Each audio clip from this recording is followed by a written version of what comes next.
Juliana Kanyomozi mukama katonda yamuyambye n'asumuluka ebibozi bibadde bingi nnyo simanyi oba Selector Williams ona asobola otubuulira ekituufu kuba tulina batwalabye ne batugamba wiiki ne tulina betwalayo ne batugamba nti nnaku nga bbiri emabega Selector Williams yenanyini lubuto nedda ali kumpi nnyo naye azadde saasobola otubuulira ebintu bino bibala sebo twongera okubalezayeza naye tubuulira embeera bweri n'ebirala taata w'omwana etuba tusobola omumanya mukama waffe oba osobola omutubuulira ekyo nakyo kiveewo kisookera ddala twongera okuyozayoza Juliana Kanyomozi okuba nti yazadde omwana omulenzi twebaza Katonda nti Juliana Kanyomozi buli kintu akikozesa okufunamu omukisa gwa artist. For example buli kintu kyonna kyofuna nga artist buli kyonna ekikuliko oyina okusooka nga for example mama wo bwafa nga artist oba mbulumi nnyo naye production team yo brand team yo yina okusooka okunoonya butyaba ogenda okulabika mu bantu.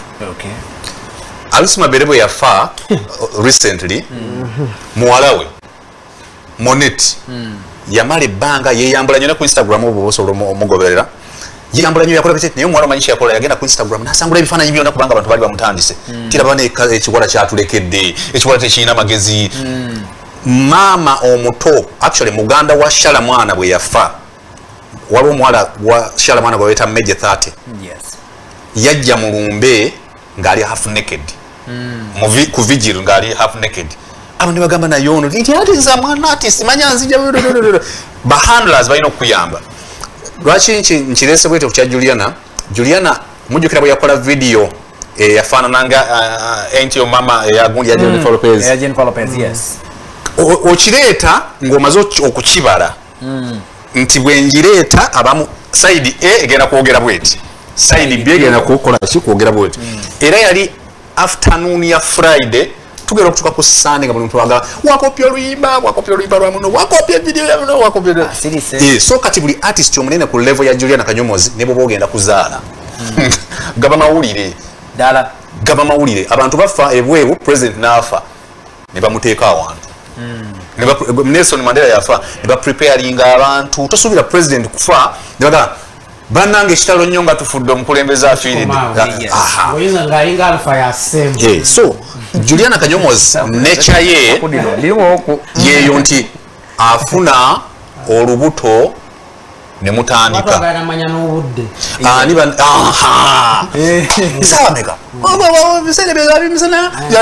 kati yalina okuyiga abantu be nti bamunoonya nnyo kuba ye brand gye yazimba ayina okusirika n'asirika neyetegeka mwalabe ekifaananyi kye yataddeyo mbu olubuto at 6 mbwe emyezi mukaaga kati oyo aba akuzannyidde nnyo ku bwongo kati byonna olina okuba nga obibaze nti nga tuvudde ku kuzaala tumwebaliza ku Katonda nti kibi nnyo nti omwana Kabugwa yatufaako kati okuba nti okujja okuzigamba nti kati nze kyali tekitegeeza bannange enduyina Monday shower, Tuesday shower, Wednesday shower, bannange shower. Kakati oyina okusooka okumanya nti omwogedde era teebereza singa yalangirira nga alina omwezi gumu. Omanya abasajja bandi bali bakamwagaza olaba yamaze kuzaala era netufunako batuwadde kakati kyangu nnyo nga ne pressure ya nazaala siizaala eweddewo kye nabagamba bannaye ennaku z'omwezi 12 ogwokutaano nze nazadde wadde mena okubanga yazaaladde emyezi 9 kisoboka kakati nze nzadde actually waliwo story endala nze bwe nga mbalira artist for example kyandibadde kisoboka Juliana okusirika n'omwana n'abeera gyali okumala omwaka naye bana bano manyi bali mugambye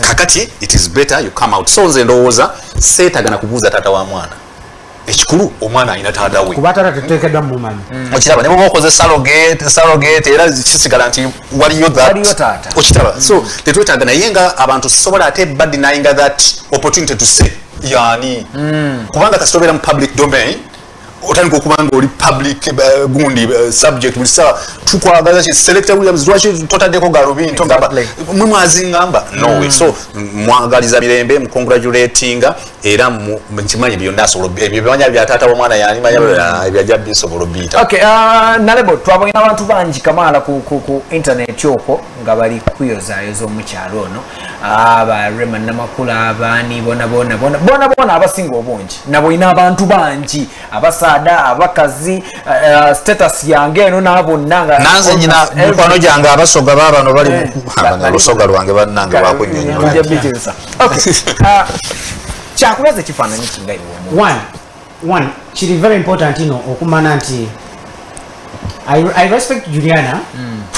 Why mubulamu bw'omuntu in one's life oba career there is the active age.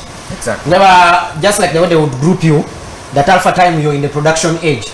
Nti for example mutuwa family planning.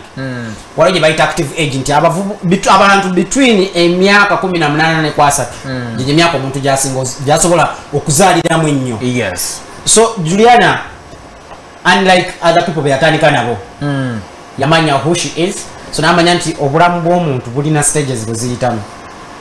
You introduce yourself, you grow, you reach maturity, and then you start declining. So namanya nti when months of maturity, when we stage, it's the apex of my career. So anytime I'm coming down, and when I'm coming down, what do I need to do? Yes. Namanya what is a brand, especially for an entertainer. Okay. Entertainer inacha atunda scarcity. Butalabika. Right. Chotunda as an entertainer. Okay. Kubanga bakuyayanira. So scarcity is the strongest pillar. Demand. Is that when something is scarce and there is demand for it, the prices will always go high. So Juliana na creating the kintu echo. Ntize busana obukwata Juliana na ile na mbiri so abasa kusikero yano. I will tell you. Recently John Black agana kola show nalaba Irene Nambilunga flirting and John Black. But this is a boy who has been looking at you like, because John Black is I think 22 years. You know what about Dakulabanga Chitasoboka. So what I mean is that even when you start to venga totally available, but there must be a price to you. Okay. So Juliana Mubayimbi Abachala one in Uganda is the only person I can refer to as a diva. Juliana togena muraba tuja musanga mabara ga Kampala. Juliana tuja manya mikwano je zisina mugonyera gamba nti ono mutanganya Juliana. Yes. Come to think about it. Apart from people in the media. Atela sako yogera kira bange eri close. Era ne media tamalaga genda exactly. Zinyaga Douglas yasoko kwagala nga yagala postinga omukyalo oyo. Bakyali ku TV yo ku hotel. Yagana. Era yavuyita mu muntu ganze bwe nayita mu Selector Williams nti mfunira Juliana. Nyagala mukola ko interview. Yena gamba nti mikwano je mikadde gyali najo je ya keepinga. Kati olaba kino ekyobutaleta nnyo bantu bapya ojjawo familiarity. Yes. Right now Bebe Cool afulumya olimba we compare him with John Black. True. Afulumya leeta n'afulumya. But Bebe Cool tukyamubanja luyimba. Yani balenga alikuleve yobutamubanja. Atumali emyaka ngesatu n'assaawo album. Because already are building the base too money. So asoro tuwayo lumulu asobodde tetukyamubanja nnyo. Kati abasinga balesewo familiarity. Kati Juliana takyali kuleve ya familiarity and she will take 3 years release an album and everyone will wait for it. Olulimba ya couple video ya Gondi. Yes. Everyone was waiting for Juliana to release something. So Juliana, one, she has made herself look like a diva. Everyone follows her. Everyone wants to know about her. I tell you, about keeping up pregnancy for 9 months. It shows you that her circle is very small and intimate. Circle Jalina, Teyagara, Singa Nabana Abato. Abagalo kubera ku social media all time singa baba stinga bine. One out we unya ina friends of Juliana of is it? Exactly. Now what are the end of year parties are bakola. It has corporate bamo all white ate babira mu bife bya kali. So waliwo enjawulo between Juliana Kanyomozi, friends of Juliana Kanyomozi and Shubaholics. Enjawulo nini? Kati wedese cyali. Ndi mu ko example. Oba Mulemba. Shiguli kabubi point yali mu driving irrelevant. Yes. So olabati abana bana bakola nga be babikoze friends of Juliana. Gasanga abantu. Nze nina motion friends of Juliana. Era naye ayambala n'agenda yo ku party ya Juliana. Ngayamba the white. I've seen Maria T being part of it in the organization. But it's serious. Tichiri ku level y'abana abachamuka. So Juliana has been able to create herself as a diva. 2, when you are an entertainer, everything about you becomes a public. era mu journalism mulishwa bache batubuuzanga nti when is a public figure's life private? Is there a time where Juliana's life is private and not for the public? You get to realize that there's not a clear-cut difference between our public life and private life. Because whatever omwana wo kubeerayo kituyamba. But however, the benefits zenda byenga Jona zagenda ofuna. Era olaba yatadde ekifaananyi kimu n'akomaawo. Teyazzeemu. Tuyinza kulaba face, tuyinza no. Kati ekyo. So ye different abantu bagala. Olabye for which year? I think right now ali mitwalo nga 13. Yes. Likes. Then shares nene nnyo, comments ali mu mitwalo ng'ebiri. It shows you the kind of person exactly who she is. Kubasi asoso Zara kufuna outburst. Buli mwa abadde azaala. Nekikulaga nti she's a diva. You are creating a chewaita scarcity. Era we wali kye twadde tugenda okubuuza. So zana kyakina badde ndaba. Rema alina deal gyalina ey'amataagamu. Yes. I see Juliana having a lot of opportunities. Wanakkiriza omwana we n'abeera mu public domain. She's going to get a lot of endorsements. When she lost a son, everyone yamuna kuwalira. Ati ne balaba nti akuzeemu, so people didn't expect that maybe she would be okay. So you find that we omera dize yabadde agamba at least kati lwaki ate gundi ya Remo giraba ng'eyabadde plastic? Sinagamba content plastic. Nambe etabadde clear. Nkuwulidde ng'agamba ebo. Ya Rema ibadde okay. Obongo badde okirowooza. Rema yavuddeyo ng'olaba naye abadde even Shiba was very happy. So chikulaga nti post yo nagirabyeka abantu bagize naye kale selector tugende n'ennaku z'omwezi 12 omwezi ogwokutaano oba waliwo olunaku olw'omwana azadde omwana ne Dr. Nurse babamanyi date so kati era waliwo abantu abalaba Juliana informal n'abamulaba formal abamulaba informal ye Laura Kawunde mama wa Juliana Eddie kati abasobola okumanya ebituufu. William amulaba formally kyagadde kyamugamba kyangamba ekirala ojja kubuuza William ali ki eri Juliana Kanyomozi for example kubera waliwo omuntu alaba nga tukutuminga wano tamanyi lwaki gwe gwetunyisa. William ye muntu ayasalawo obusazi okugoberera brand eyo ate okusalawo okukolerera brand eyo ebeerewo mu nsi yonna abantu abo babaawo. Mu Uganda tewaliwo bayimbi bangi nnyo ng'afiirawo ku brand. Juliana sobola tajja wano ng'afulatinze ne ngamba nti lwanyumya oluyimba si kye kitegeeza naye okujja obuzinoga omuntu ono ayimba bulungi. For example abaali ku Sabrina's balaba omuwala ayajja ng'akyali Namasagali kuba bwe yagendako ebugema nakomala agenda Namasagali ne basingana ne Irene Nambiro najja abantu abasinga okunyumirwa ennyo Juliana bamugoberera okuva ku Sabrina's bamugoberera ng'agenze nga omusomesa omukyala amugobye mu examination room kuba talina sente zimalayo fees taata we amaze okufa ye ne yesimba maaso ga Cube Girls ku Capital amusaba omulimu. So mugoberera okuva eyo n'agenda ku Capital n'asooka nga news anchor ku weekend ku Saturday abamu mbawulira abaana ba media nga bagamba Juliana talina commentinga ku media namawulire trading yayitamu okufuuka news anchor later on n'atandika okukola mid morning show n'avaayo batandike okugamba nti Juliana bino byayimbye Millennium Song abantu abamu tumugoberedde okuva eyo. Tubadde twogera ku lwaki abantu bakuuma ebyama bya ba artists nga ba Juliana. Bw'osalawo okugoberera brand gye bayita iPhone omanya nti iPhone alina application zetakkiriza nga tezikkiriza bw'oba oyagala ziri ez'omulembe eggula. Abantu bonna abali mu media abagamba nti bo bali in support of Juliana Kanyomozi as a brand bamanyi omuntu waabwe. Kanyomozi teyeekoza abantu abasinga bagamba yeeraga yeekola bobola Kanyomozi wa Sabrina's ye Kanyomozi owa leero ye akkiriza nti ayagala okubeera brand eyo kanawe olina okukkiriza nti yeyo brand olina giyambako ekule.